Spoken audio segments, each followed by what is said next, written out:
Di sebuah kampung kecil, hiduplah seorang ibu penjual nasi bernama Ibu Sari.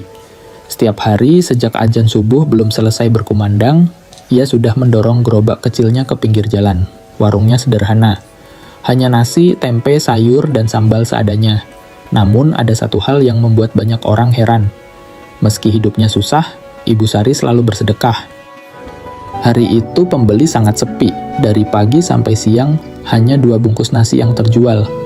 Padahal di rumah, anak semata wayangnya sedang sakit, bahkan persediaan beras mereka hampir habis.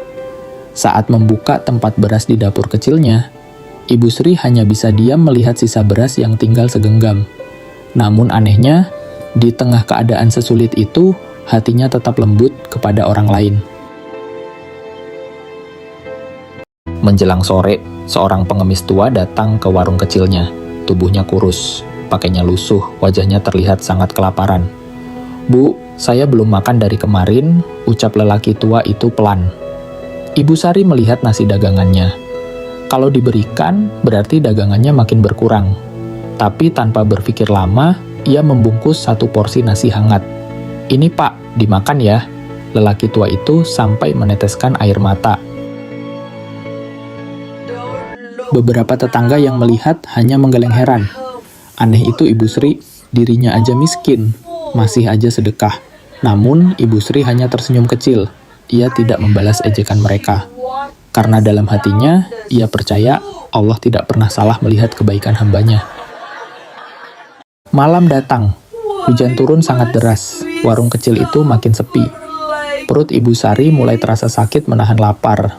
Dari pagi, ia belum makan sedikit pun. Namun ia tetap mengangkat tangan kecilnya untuk berdoa. "Ya Allah, cukupkan rezeki kami, dan jangan biarkan hati kami berhenti berbagi."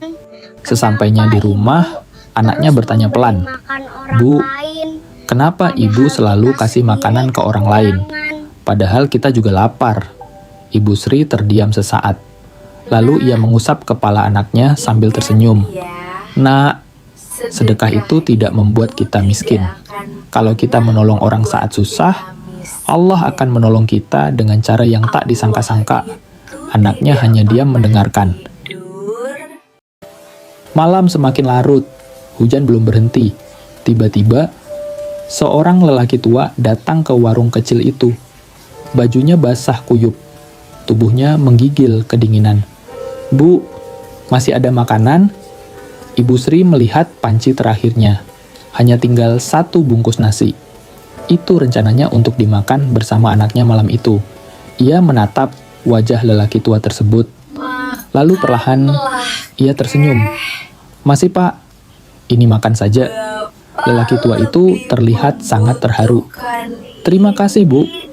Semoga Allah membalas kebaikan Ibu." Ibu Sri hanya tersenyum sambil menahan lapar. Malam itu, ia dan anaknya tidur tanpa makan. Keesokan paginya, seluruh kampung dikejutkan suara mobil mewah berhenti di depan warung kecil Ibu Sari. Beberapa orang keluar memakai pakaian rapi. Warga mulai berkumpul penasaran. Salah satu pria mendekati Ibu Sari. "Ibu Sari, semalam ibu memberi makan seorang lelaki tua kehujanan ya?" Ibu Sari mengangguk bingung. Lalu, lelaki tua itu keluar dari dalam mobil. Ternyata, dia bukan pengemis biasa. Dia adalah pemilik yayasan sosial besar yang selama ini diam-diam mencari orang berhati tulus.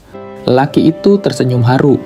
"Saya sudah mendatangi banyak tempat, tapi hanya ibu yang memberi dengan ikhlas." Saat ibu sendiri sedang kesulitan, air mata Ibu Sri mulai jatuh. Warga kampung pun terdiam, malu.